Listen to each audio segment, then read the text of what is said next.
Welcome to Richard and Greg, a channel dedicated to discussion, debate and argument on a whole array of topics. Today we discuss whether our planet is getting warmer or colder, and what this means in terms of climate change. Greg, as usual, expresses his opinion most robustly. So let's take a look.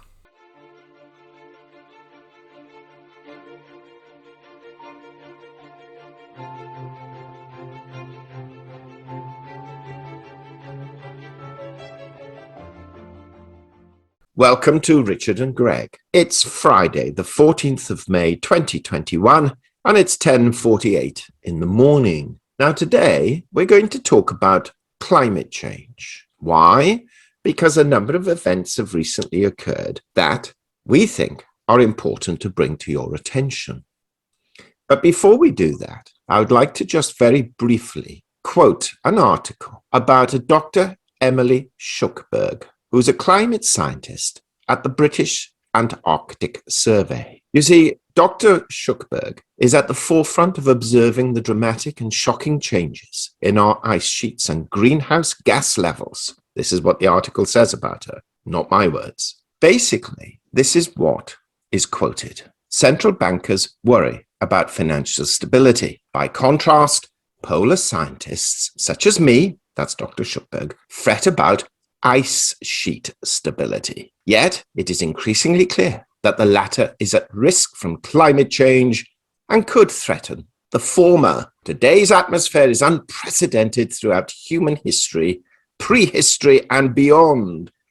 To find equivalent levels of CO2, you have to travel back in time more than 3 million years. Ancient air bubbles recovered from the Antarctic ice sheet tells us how CO2 levels have varied naturally in the past, demonstrating that the dramatic increase since the Industrial Revolution lies far outside the natural cycle. The physics of the greenhouse effect, which explains how more CO2 in the atmosphere leads to warming, has been known since the mid-19th century. Consistent with this understanding, the temperature averaged over the surface of the land and oceans has increased by about 1% over the past 150 years. The past 3 years rank as the warmest on record, with a decade being on course to be the fourth in a row of record-breaking warmth. Well, with that introduction, we shall go over to Greg and ask his opinion, and let's see what he has to reveal about our climate. Greg, good morning. Good morning. Let's get one thing out of the way first of all. Anyone who is a climate change denier is an idiot. Our climate has been changing on this planet for 4.6 billion years, sometimes into periods of long rainfall. It's believed that during one period it rained every single day on the whole planet for 10,000 years. I'd say that was pretty dramatic climate change. So also were the many ice ages. Where I live, in Gloucestershire, in the Forest of Dean, on the banks of the River Severn, during the last ice age, was 1 mile deep in ice. The River Severn itself and the River Wye were carved by the meltwater of the last ice age. So, of course, we have climate change. We're well aware of the medieval warm period.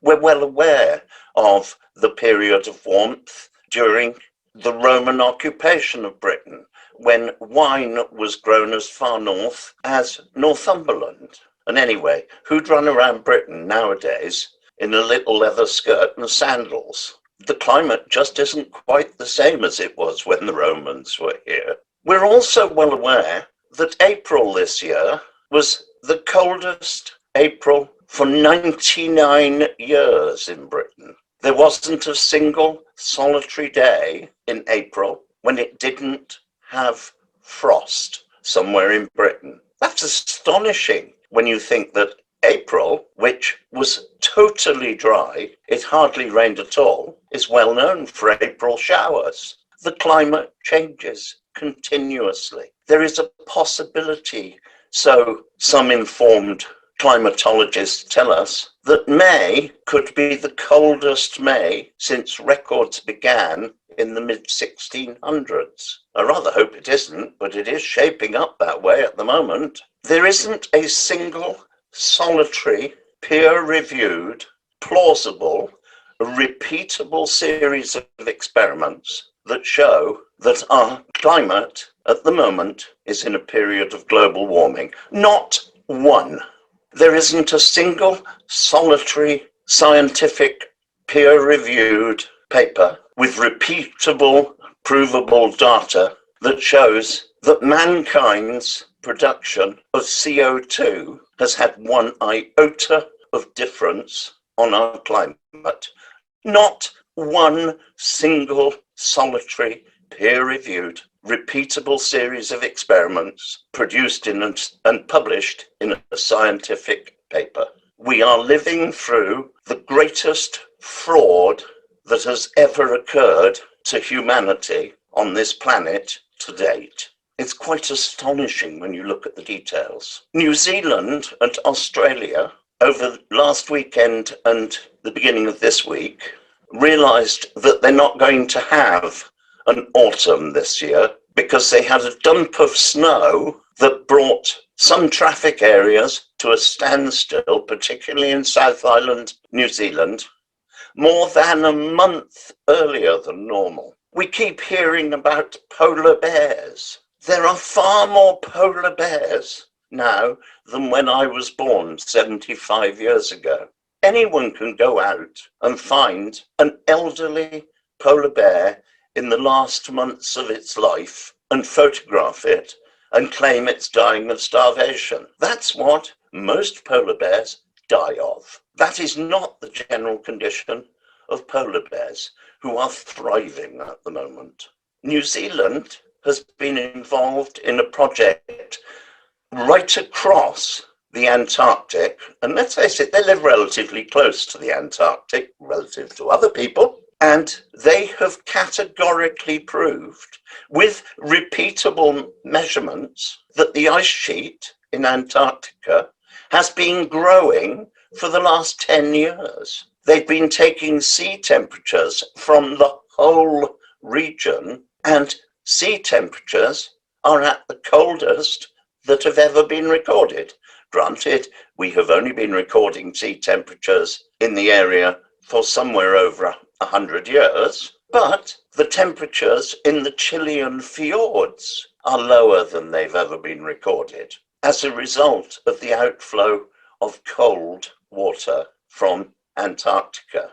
Now, if you think about glaciers, glaciers are a matter of snow and ice forming and sliding inexorably downhill due to gravity.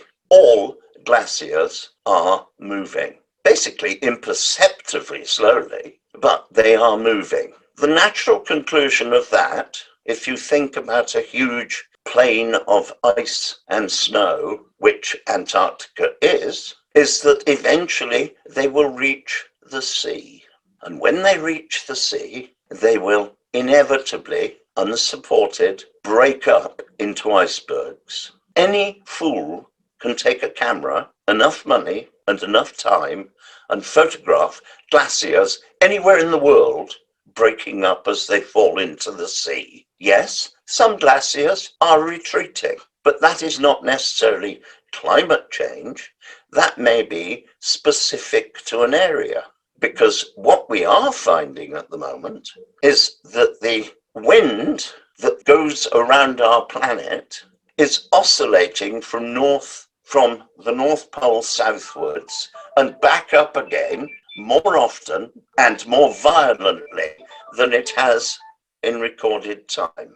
This wind is known as the jet stream, and it dominates our climate. The jet stream's movement brought a great deal of very cold air late in the season down across North America, leading to snowstorms that were really unprecedented. Then we get people like Alex Crawford, who did a documentary for Sky, a very good one, of the Victoria Falls and how they were drying up, and how she as a child had gone there for many holidays because she was brought up in southern Africa, and the falls had never been so dry. And if there wasn't rain soon, it would be a disaster due to climate change.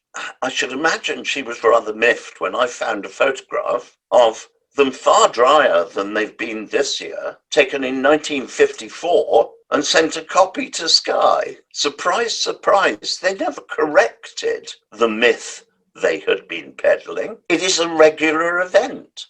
I've seen the falls at low level and high level. I've never seen them as low as they were in 1954, but they do almost dry up every so often on a cyclical basis. Climate isn't a linear event. Climate changes. We had a mini ice age in the 1830s, 40s, and right through to the 1860s, which is why the older ones amongst us will remember almost all Christmas cards in Britain were pictures of stagecoaches axle deep in snow, or robins buried in snow. That took a long time to wear off, as we can't rely anymore on snow at winter. Yes, we've had a period when it got warmer, but as I learnt in school in the early 1960s,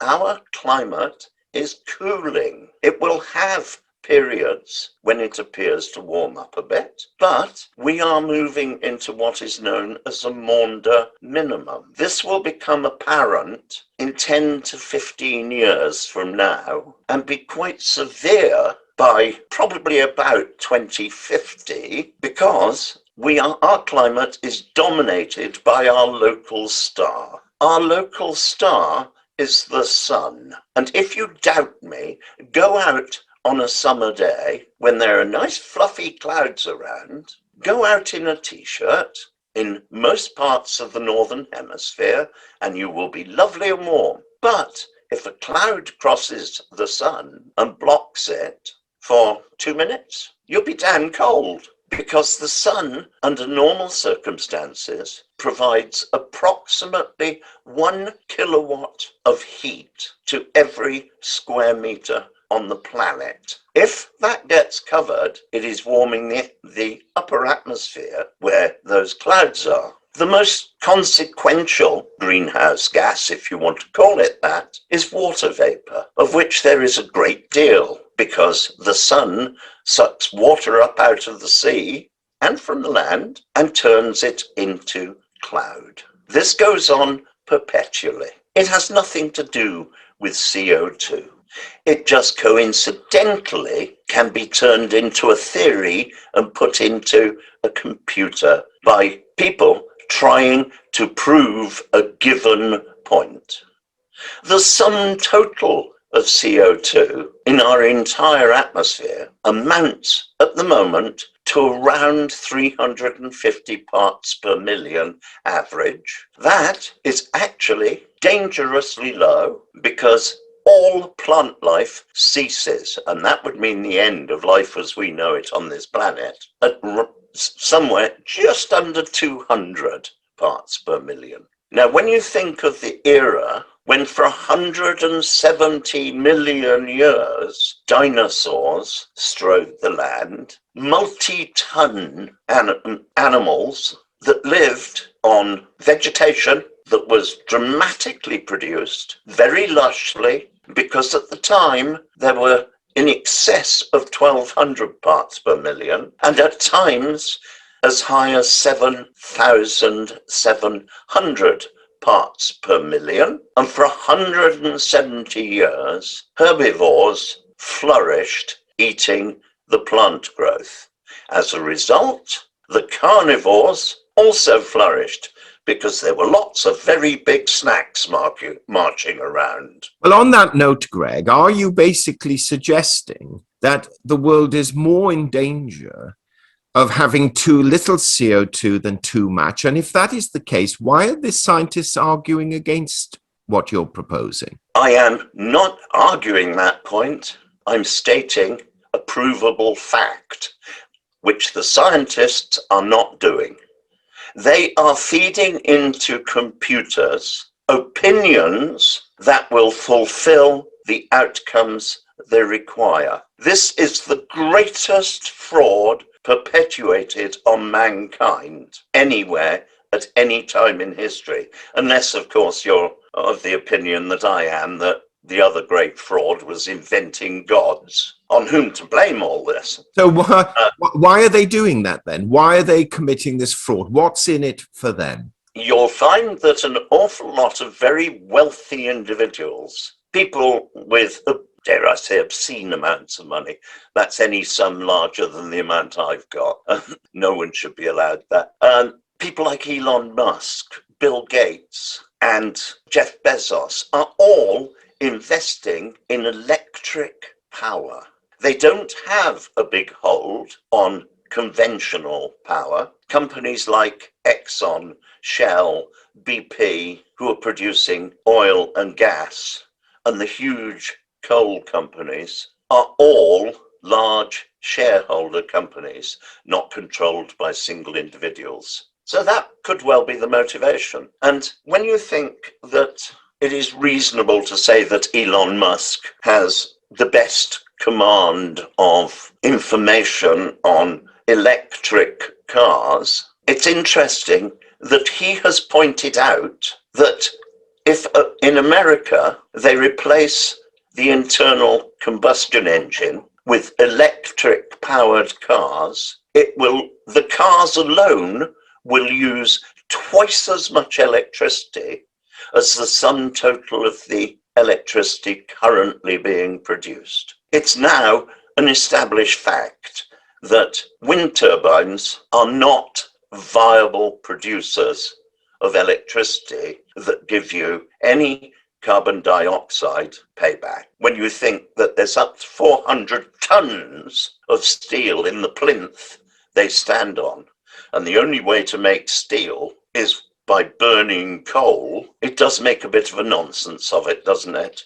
And the greatest byproduct of producing the cement for that platform is, in fact, CO2. Cement creates a huge amount of CO2. But this doesn't show up because the cement is being made in another country. So it doesn't show up on your figures. The whole thing is a self-perpetuating fraud. Okay, then, Greg, I can perhaps run with you that the billionaires of the world have a financial vested interest. Okay. However, the majority of scientists are not true. The majority of scientists are modestly poor, and yet so many of them are running with this theory. Why are they doing that? Firstly, Richard, they're not moderately poor, the majority of these scientists. They're people who run research institutes. They're people who command highly sophisticated computers and teams of well-paid staff. And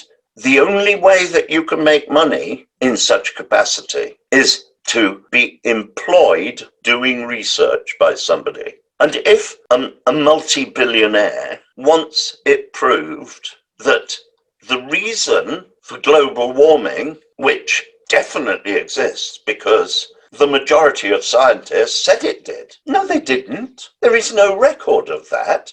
It's just a very good phrase to use. Prove it. The majority of scientists, over 30,000 scientists, have signed a document saying it isn't true. The Oregon Principle, it was called. You can get anything proven if you pay for it. I can prove that the global warming everyone talks about, which isn't happening, but I will accept and I will join the club and say them, and the vast majority of scientists say it is happening. No, they don't. But let us use that phraseology. Are you aware that global warming commenced and has occurred as a direct result of the amount of Coca-Cola people drink. Because if you plot the amount of Coca-Cola that's being manufactured and drunk since Coca-Cola was founded as a company, alongside a similar graph taking specific temperatures to prove the point, well, it must be due to Coca-Cola. Now, if you feed those figures into a computer, you can print it out to look very rational. But when there's less than 3% of our entire atmosphere is CO2, the amount of CO2 mankind makes probably amounts to 0.00001% of that 3%. It's utterly bloody insignificant. What does create CO2 are forests. And no one thinks about that because forests, when it's dark, expirate one gas, and when the sun is shining, they expirate a different gas. Namely, they manufacture oxygen and carbon dioxide. And they also give rise to water vapor because the tree sucks up the water out of the ground, puts it into its leaves lose water by the ton. Well, Greg, I'm going to say to you, your figures are wrong, but actually the reality is more in your favor. The level of CO2 in the Earth's atmosphere is 0.04%. So it's considerably less even than you've quoted. Greg, we're at an end. Thank you so much for expressing your views on this subject. And we'll see in the comments below how many people agree with you or agree with the billionaires on planet Earth. I'll probably agree with the billionaires because they might pay me. Thank you, Greg. Pleasure.